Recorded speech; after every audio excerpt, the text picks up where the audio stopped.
Hey You're good. everyone, it's Tisha, and you're back with Casual Convo Friday with my co host Nate Flood out of Georgia.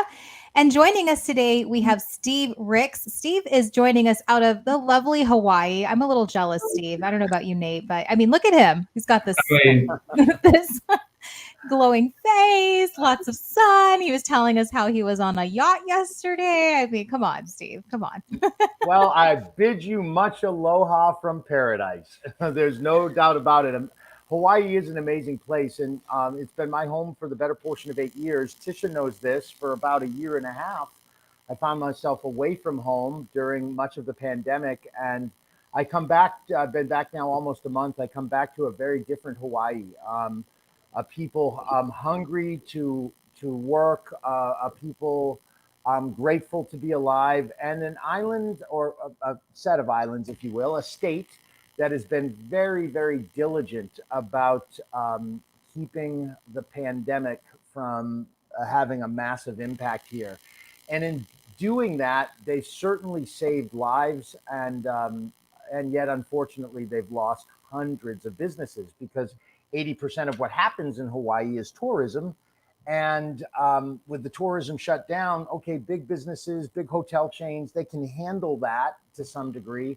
But you take all those workers who work there, the other 20% of the economy supported the hospitality industry employees. And many of those small businesses are gone. I mean, places that were little fixtures. I drove yesterday to the largest CVS, Walgreens type location on island just to pick up a handful of things because I was nearby, only to find out that's closed, right? I mean, like there's a lot of empty buildings, and yet the spirit of the Hawaiians is one that says we're going to find a way to give, and we're going to find a way to get through, and now I get to be in the mix of helping resuscitate an economy that's really struggling. So I feel really honored to be in a place to give to people who really need to receive right now.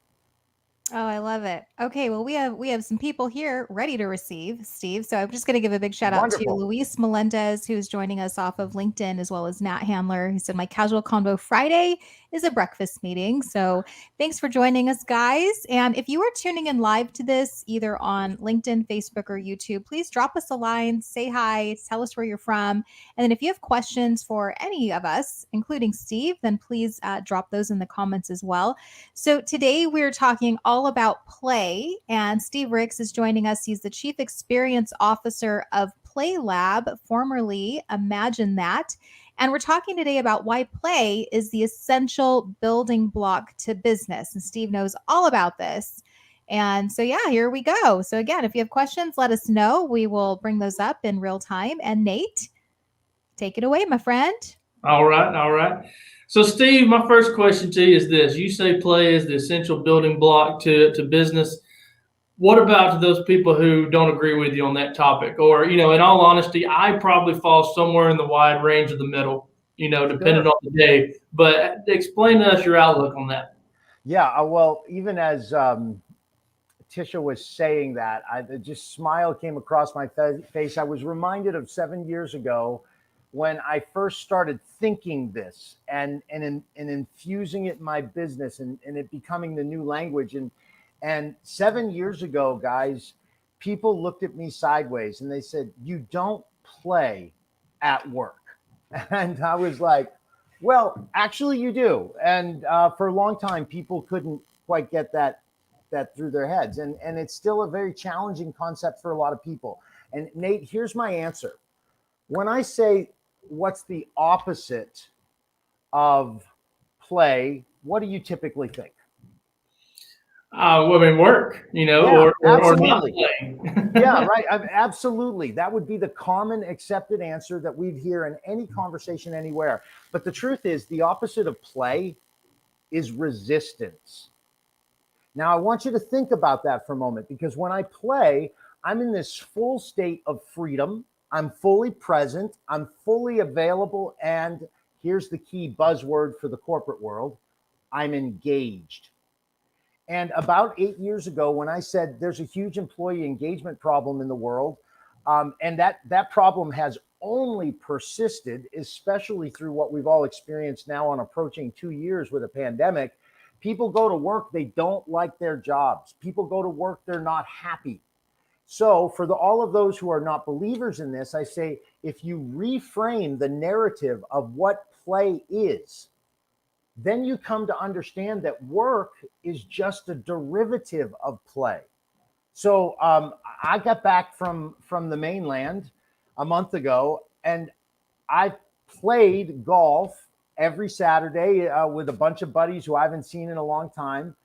And aside from that, I've, quote, worked 6 days a week, but I haven't worked since I've got back to Hawaii. Why? Because I've designed a business setting that allows me to engage in work that is very playful to who I am. I mean, Tisha alluded to the fact I was on a yacht yesterday. Yeah, but I was working and it was play. So to all the naysayers, I would say this. You might have a redesign of your staff. You might have to rethink your business, but that wouldn't be a bad thing. A great read on this subject, Adam Grant wrote a book just recently called Think Again. And this is what all of society has been forced to do because of the pandemic. So let's think again on this subject. And I say wholeheartedly, if you can come to the reality that the opposite of play is resistance, then you'll begin to say, how do I create playful environments within the workplace?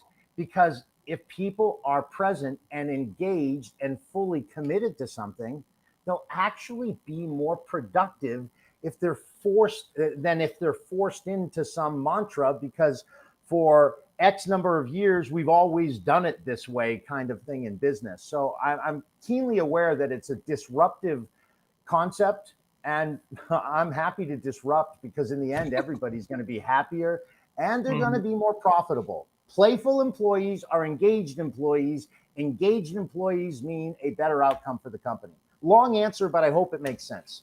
Can you see this, Nate? Can you see incorporating this into your Hexalink staff, like making them play a little bit more? Like, how do you think that would drive productivity?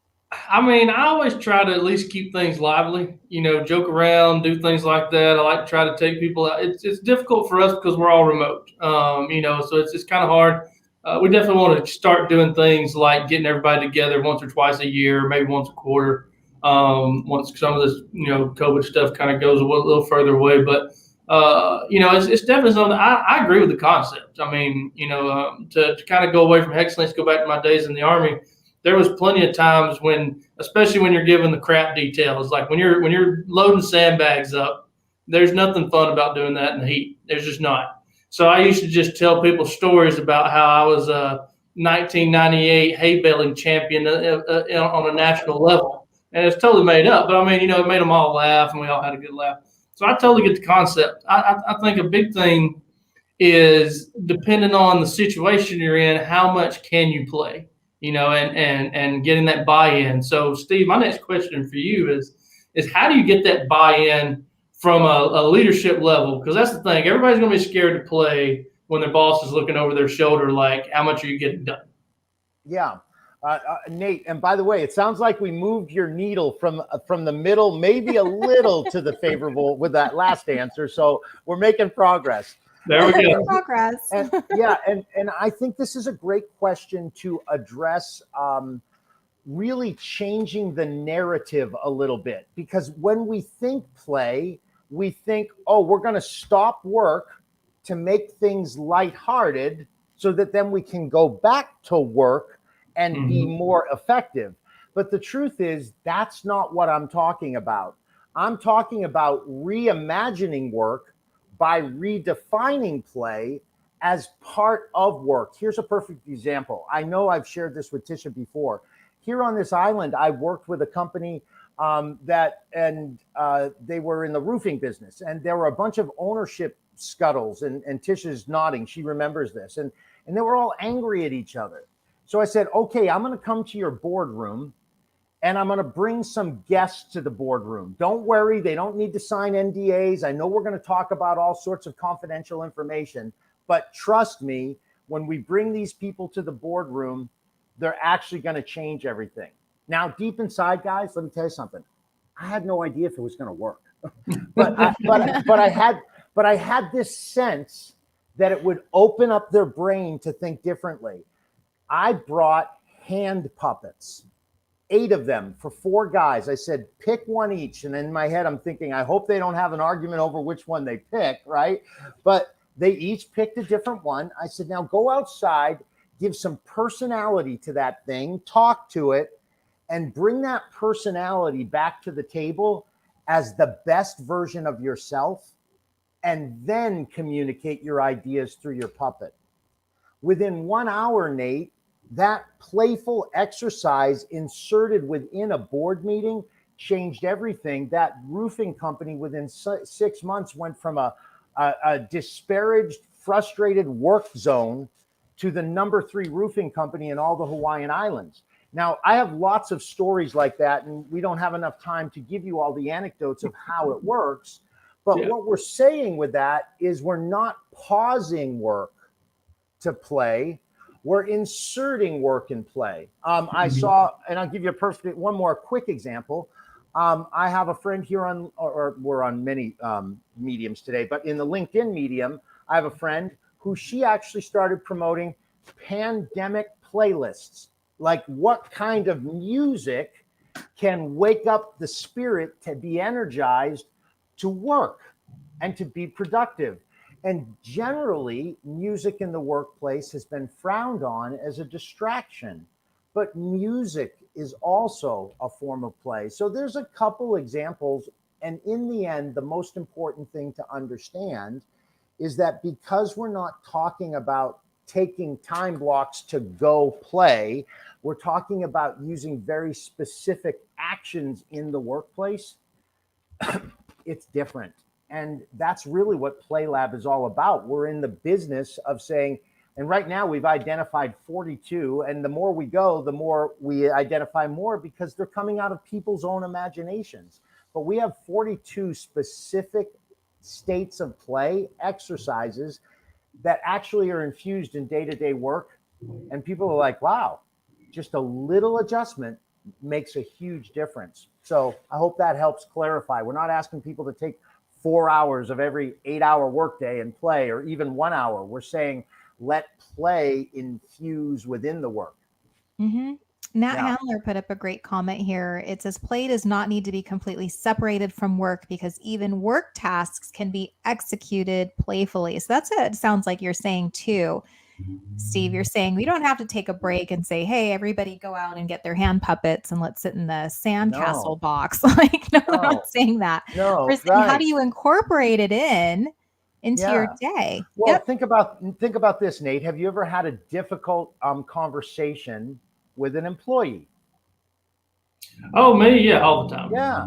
So I had the luxury for a while of coaching the chief human resource officer for a very large global brand in the athletic space. They sell footwear and a bunch of other stuff. I'll leave it to your imagination who, because I have to be confidential about that relationship. However, that relationship lasted for a year. It was wonderful. And I don't want to harp on puppets because there are many, many other things. But she became known as the puppet master in HR. Like, anyone who wanted to come into her office with a problem, she had a whole room full of puppets. She said, pick your puppet, then we'll have a conversation, right? It's different. Like, I'm sure you've heard of people using building blocks, Legos, in play states, right? You can use this in team meetings all the time to say, okay, how do we want to construct the most effective aspect of our business? And people say, what do you mean? And you let the toy, the play, the imagination sink in for a minute, and then it just runs like crazy. Ice cream and pie. I like ice cream and pie. That's my go-to. No, honestly, like I've always like taking people out and like, hey, get some chips and salsa or some ice cream or pie or whatever, and you get their mind off what you're having a conversation about, and then next thing you know, they're letting everything out. I've used that quite a bit. Just taking little breaks. Like, hey, I remember my dad. We used to work on cars, and we'd be up in this hot garage, and we always called it killing weather. Because it was just hot Georgia time. And we would all be at each other's throats. And there was always this, at the car wash, there was always this Coke machine that sat out in the sun, so it never stopped running.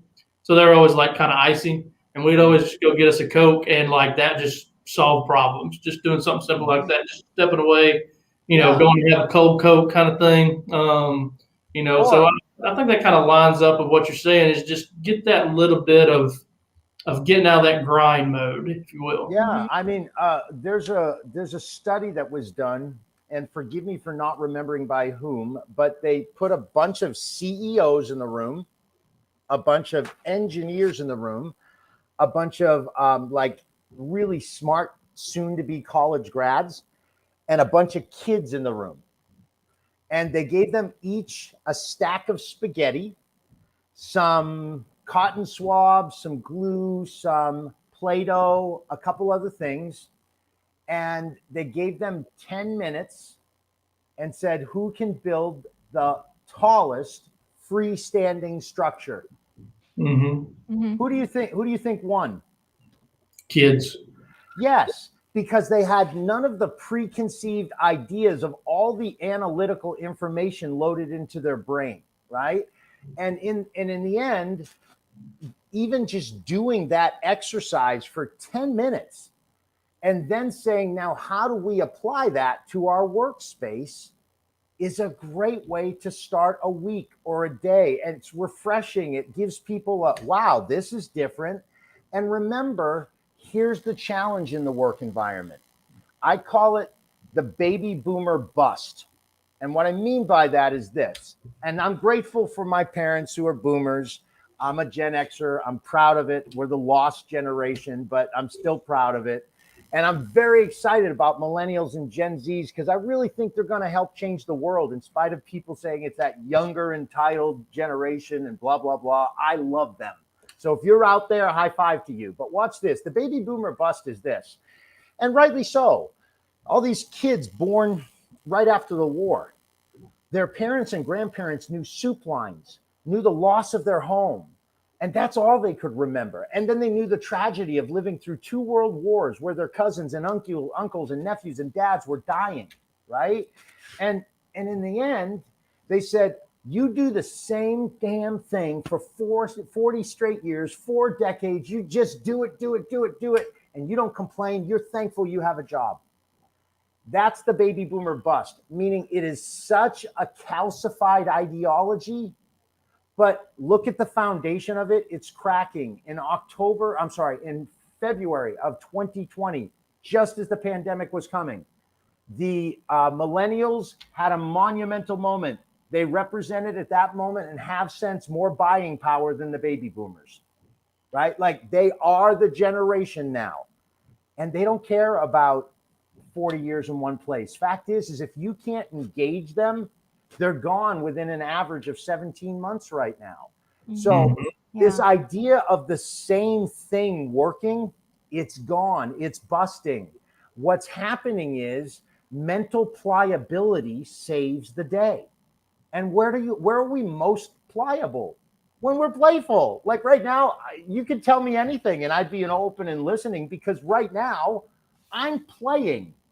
And the play form I'm using is telling a story and doing it with animation and making listeners think, maybe there's something to this. But it's just play. That make sense? No. You got me fired up. Steve's ready to like burst through the screen. He's so I excited. know. I saw that Hawaiian sunshine out there. I know. You need to spread. I mean, Arizona. I mean, it's pretty sunny here, but I need some of that Hawaiian sunshine right now too, Steve. Like, just we'll pass talk it through about the that screen. later. Just through the Yeah, screen. for sure. Good. Right. I want to give a quick shout out to a few more people that are joining us too. Brian joining us. And then we also had a comment here. I'm trying to find the gentleman's name. Habib, who says, Steve's the man. Good old Thank Steve. you, Habib. Yeah, perfect. All right. Okay. So I know we have some other questions and we have a little bit more time. So yeah, Nate, what other questions you got? All right. So, Steve, we talked about adopting play. We talked about how to incorporate it and things like that. What do you feel like is the biggest reason it's not adopted more? Like, is it because you're waiting on an older generation to get out of the way? Or are you just running into people just don't know how to play because they've worked so hard to get to where they are? Like, explain to us those obstacles you're seeing because you're obviously putting into play more than we are. Well, I believe it was March something of 2008 or 2009. I forget the year, but that's officially the first day of what continues to persist as the longest bull market in American stock market history. So while people are making money, let me rephrase that. While corporate conglomerates are making money hand over fist at the expense of workers, that if you don't work, they'll replace you with somebody else mentality, the largely prevailing dominant core body of leadership across American business has been pervasively limited to the baby boomer mentality. And as long as, again, a company that goes unnamed, the company for whom I coach this woman, makes $42 billion in net profits, they can say they care about employees, but they don't. And how do we know? Because statistics still persist at 80%. So I'd say the biggest reason that you have not yet seen play, and yet now we'll see a deluge of it, is because those profits have been through the roof and they haven't thought they needed to change a thing. Just before I left the island to go back to the mainland to help a client for, it was supposed to be 18, 19 days, turned into 18, 19 months because I had to stay there due to the pandemic in large part. But just before that, I'd been asked to go into a company where all three owners were baby boomers and older baby boomers at the early end. So now they're probably in their 70s, right? And they said, we need you to fix our problem. I said, well, what's your problem? Well, we got this great energetic group of young people, but we don't get the way they talk and think and what they value. Like, can you just get them all on the same page and get them to do what we want to do? And I was interested in the challenge, right? And so I came back with a proposal, and they said, wow, that sounds really exciting. And frankly, I price tagged it higher than I normally would, because I knew that if I had to do this, it would be a lot of work. And I only wanted to do it if they were really invested in it. And they said yes to the price. And for a moment, I got excited. I thought, whoa, this is going to be fun. Because I don't do anything that's not fun, right? Like, I'm going to get my money having fun. That's it. End of story. But they came back with, well, whatever you do, just don't include us in it. I was like, what? They're like, yeah, you got to do them. And like, you can be the translator between us and them. And I said, sorry, guys, not my gig. They're like, whoa. We'll answer your price, the whole 9 yards. I said, not my gig. Culture is about a team, and a team is about everyone. And that's why I think play has been such a latent thing, because there's not been room or the necessity, which is now created by three powerful things. First, the millennial shift. They're saying it's going to be different, and their voice is loudest. Two, the globalization and decentralization of business. For a long time, America was the hub of the most leading technologies, profits, businesses in the world. But all you got to do is check out things at the G7 summit and the E7 summit, E7 being emerging countries, and the world is catching up. So it ain't that big thing anymore. And I use the vernacular, and I appreciate what's happening here in the US, but we're not the only relevant story. So the millennial shift, the globalization and decentralization of big corporations, and lastly, this little old thing called the pandemic. People are rethinking everything, and people want to be happy. People want to have fun. And I tell you what, we're on a mission to bring playfulness to every workplace environment that will listen to us. So in the not too distant future, as more and more of these companies pop up, including the one I'm working with here now, this Noelani Yacht Charters, they said, we want a total playful environment. I said, cool, we'll create it, right? But we've got some really big companies thinking about this stuff. So play is here to stay, for sure. Well, that's awesome. I mean, I love to hear that. I think it's definitely something that needs to be incorporated more. Like I said, it's something I've done a lot of in the past. it's been a little bit more difficult doing it from a remote standpoint. But I will say one thing that we have done is we've kind of done these fun jam sessions where we've tried out new software, tried to put in new stuff, develop new things, use new tools that we've come across. I know that sounds like work to some people, but it's what we enjoy doing because that's what we enjoy doing. But Tisha, what about you? How are you using this type of stuff in your work with your clients and things? I've always laughed because I do like what Steve's saying here because same thing with me. I want to make sure that I'm having a good time. I want to make sure that I'm having fun in everything that I do. So I know I was hosting these social connect happy hours. Nat's actually been to them. Steve, I know we were trying to get you there, but then of Right. course the pandemic hit.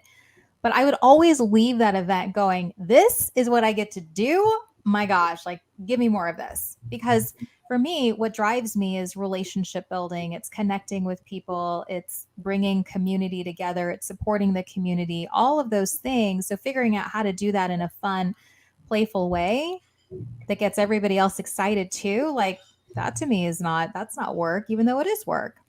Right. Mm-hmm. Well, remember, if I think about a little child who you tell they can't have a cookie, or you tell them there's a perimeter in which they can play. You can stay right here, little Billy or Susie. You can't have that cookie. What happens? They take all their life force energy to do exactly the opposite. I can only play to here. I want to play to there, right? The cookie's over there. I can't get it. I'm going to get it. You all remember that viral video. Listen, Linda, about the little kid with the cupcake, right? Like he was going to get his cupcake. This is what play does. Work is the natural derivative of people who are playful. Like I get so much done every day because it's fun. I mentioned before we went live, I woke up this morning, I got down in my Jeep and there was somebody sleeping in it and like a homeless person. And my heart goes out to these people. And I did everything in my power to turn what felt like shame to that person, right? Because they got caught. And now they're living in this sense of I don't have shelter and I used your Jeep for it.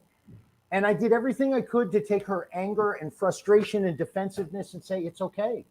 I'm glad you got out of the rain, right? Like play is that thing that it connects us. It gives us empathy. It gives us energy. It gives us curiosity. It gives us imagination. It gives us the ability to connect when otherwise we might not. It gives us perfect self-expression. It gives us the ability to confront, to achieve, to face fear. Hell, why isn't play in the workplace? I agree. Hey, Yeah. before, because I know we're running short on time too, but I want to hit up these two comments. So Brian put up here, let your brain run around as it wants from time to time. Imagination and creativity withers under some arbitrary, rigid idea of self-imposed control. Amen, So Brian. good. My goodness. So Yeah, good. we do. We need to let our imagination run wild a little bit. And then Mental pliability. Luis has a question for you, Steve, and I want to bring this up. How do you keep a staff member who simply has no humor, however, is a great producer to join the plan? I'd love to hear this too. Wonderful question, Louise. So here's the underlying answer. Nate tipped into it when he talked about his little fun, like software sessions, fun jams on software. I'm not a software guy. My brain doesn't work at all like Nate's. But when he said that, I thought this is a perfect illustration. And Louise, to the point of your question, I bring you back 20 years ago when I met a guy who was hosting a potluck for a whole bunch of people who I was training to be financial planners when I wore a different hat. And I couldn't get him to smile, like nothing. But somehow we got onto the subject that I used to own a scuba diving store and that I was a scuba instructor and I loved fish. And all of a sudden he went, you like fish? I said, yes. And he said, I love fish. He said, do you know what an African cichlid is? And I happened to know what it was, but which is kind of random. I said, yes, I do. He said, he grabbed me by the shirt. He's like, follow me. And his wife was like, oh, no. And I was like, no, it's okay. And because they were the host in this potluck, he takes me down to his basement. He's got 16 aquariums. So Luis, I couldn't shut up this man as he talked about his passion. So your worker may not have humor the way you have, but every human being has that light up kind of thing inside them. Luis, the key to getting that person to be more playful, relaxed, humorous is finding the bridge into that person's life. And when you understand that, then you'll be able to flip those switches and help give them permission to relax the intensity that the last, 44 decades have taught us that we must be rigid, as the other listener was saying, when we don't need to be like relaxed intensity is what play's all about. So I hope that helps. No, that was a good answer. It's about finding common ground. Like you said, we Yeah. all want to talk about something that lights us Mhm. up. So find that thing that lights that person up and start having conversations. For sure. So simple. So simple. All right. Yes, it Well, I is. know we're running out of time. So, Steve, you have a couple things we want to give you your time for your shameless plug. So, tell us a little bit about your summit that's coming up. You also have a master class. So, in the next couple minutes, lay it Yep. on us. What's going on? Okay. First and foremost, anybody listening to this, whether live or in the repeat, if this like just gets you as jacked as it gets me, or even like Nate, where we move the needle and he's more curious about it, if you're thinking, could this really be that good? Could like all my employees feel the same way as I do? The answer is yes. And next spring, we're finalizing the dates in the next 3 weeks, and we're going to launch an entire like pre-registration program. People could save money, but we're going to invite 1,000 people. We're only taking the top 60, okay? Because there's some activities we want to do that are designed all for small groups, but we're taking 60 people, and we're having a 5-day summit on the power of play as what we've talked about today, the essential building block in business. We're going to introduce you to play states. You're going to meet amazing people just like yourself who are curious about play. And people can go to experimentwithplay, all spelled out.com. It is a landing page. It is not a full page yet, but it's a place for you to put your info so we can stay in touch with you, because it's going to be an amazing event. I can't talk about it because it's a surprise, but the stuff we've got planned, people are going to make, I promise you, if you think about coming to this event, you're going to call it a top 5 event in your life. That's how big what we're doing is going to be. The other thing I want to talk to you about, and again, experimentwithplay.com. Happy Neighborhood Project, a good friend of Tisha and I's, and Nate, maybe you know them as well. Wonderful people doing great work. And I've been added to their masterclass faculty. And I'm literally every month, the 4th Thursday of the month, being asked to talk about play with fill in the blank. And our first subject this week is this month is play with emotions. And the reason I think this is so important is emotion is what fires us to action. So if we can use play to wake up emotions, or as one of the biggest consulting firms in the world talks about, SAP, a German-based consulting firm, they say business has feelings too. So we're going to talk about how your business can give an emotional signature that leaves people feeling great through play. And you can find that on LinkedIn and on Facebook, Happy Neighborhood Project. They got a full schedule. It's free. People should come check that out as well. So thanks for the shameless plugs. And Tisha, as always, thank you so much for letting me be in your world. Nate, it's been a pleasure to meet you. And Likewise. I've just had a ton of fun today. Well, it is Friday. Hey, it's Friday the 13th. So Yeah, that's got to Friday mean the something. 13th? That's got to mean something good, because I'm done with all that old Friday the 13th stuff. Yeah. Let's look at it in a new meaning, right? That's right. Yep. Awesome. Well, thanks, Steve. Pleasure seeing you. And Nate, of course. We'll see you guys next Friday for another episode of Casual Convo Friday, when we welcome Andrea Koppel to the hot seat. So everybody have a great Friday. We'll see ya. Bye, Steve. Aloha. And we are